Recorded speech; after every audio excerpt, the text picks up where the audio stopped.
Olá pessoal, vamos continuar com a nossa formação. Hoje eu quero conversar um pouquinho com vocês a respeito das demais deficiências que fazem parte do público-alvo da educação especial, pois a respeito de deficiência intelectual nós já conversamos bastante.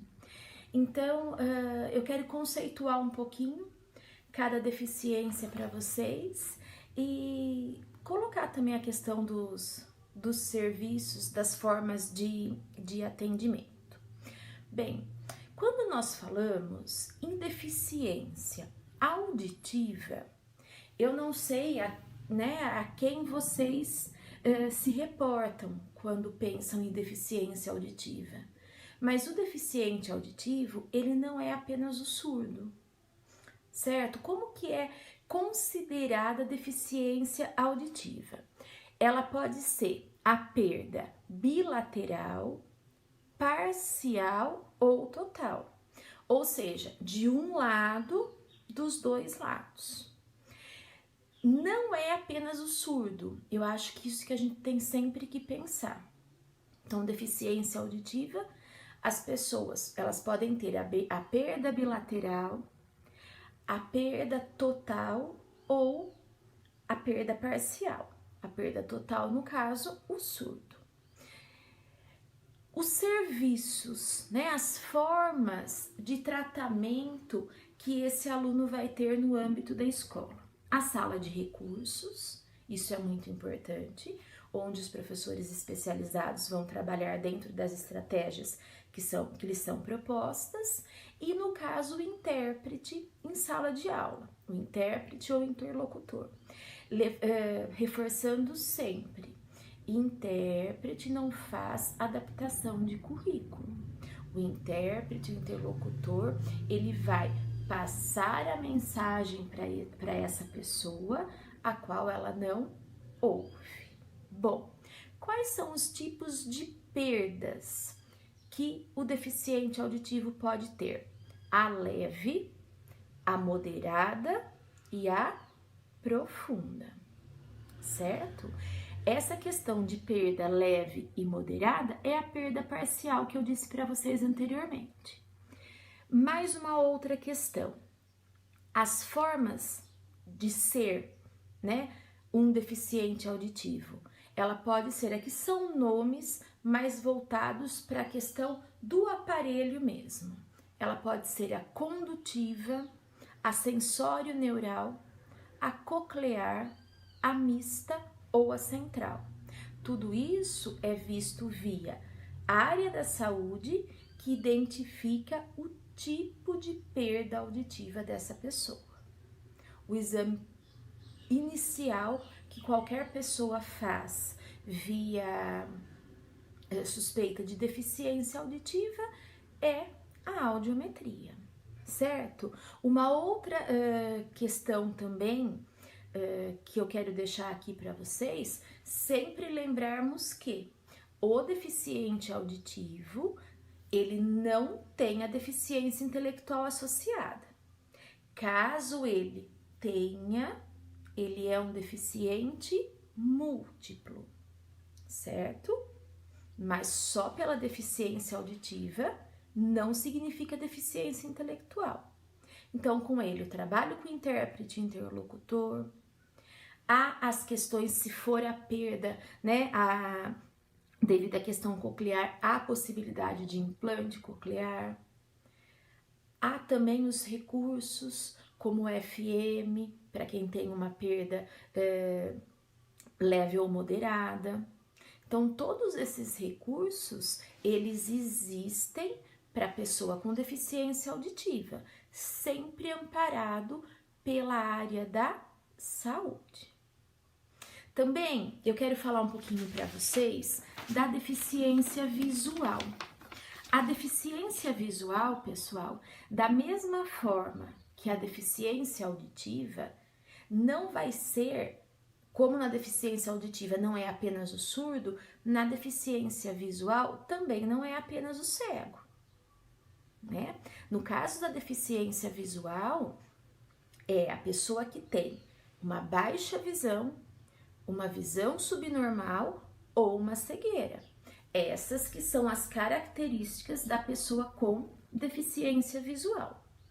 Quais vão ser os apoios que essa pessoa com baixa visão, visão subnormal ou cegueira vão ter?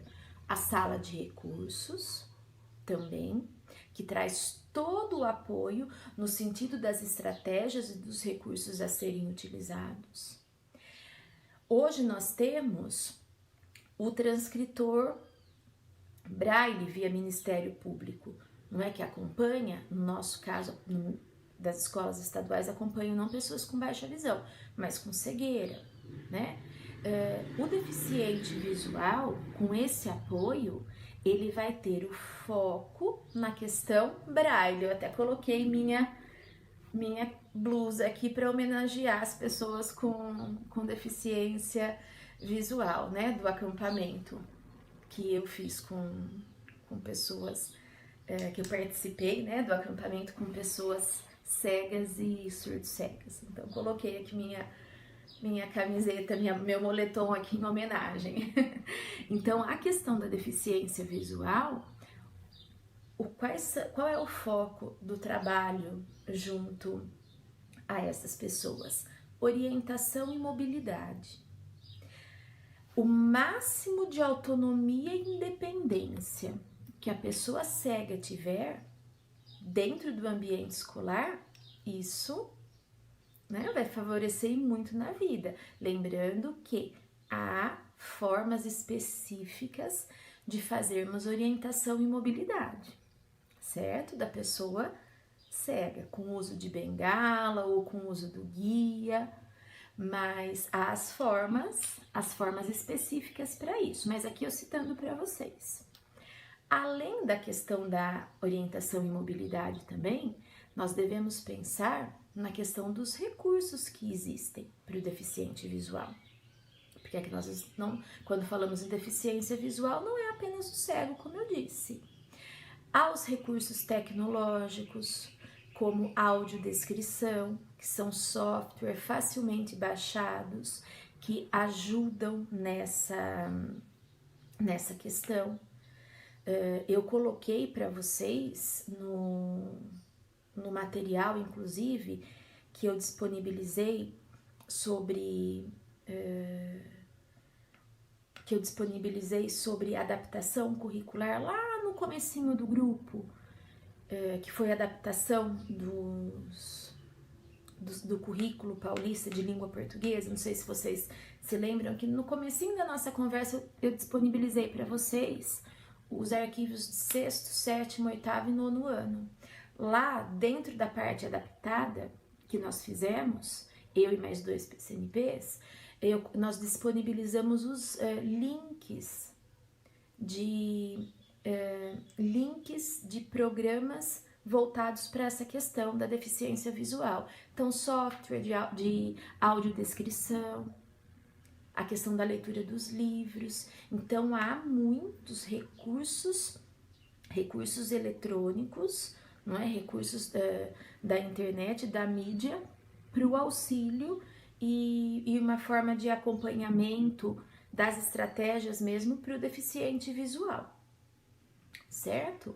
Então, da deficiência visual, nós temos isso, também os recursos ópticos, as lupas, as diferentes formas de lupa, os recursos escritos, no caso, o material ampliado, um caderno de pauta larga.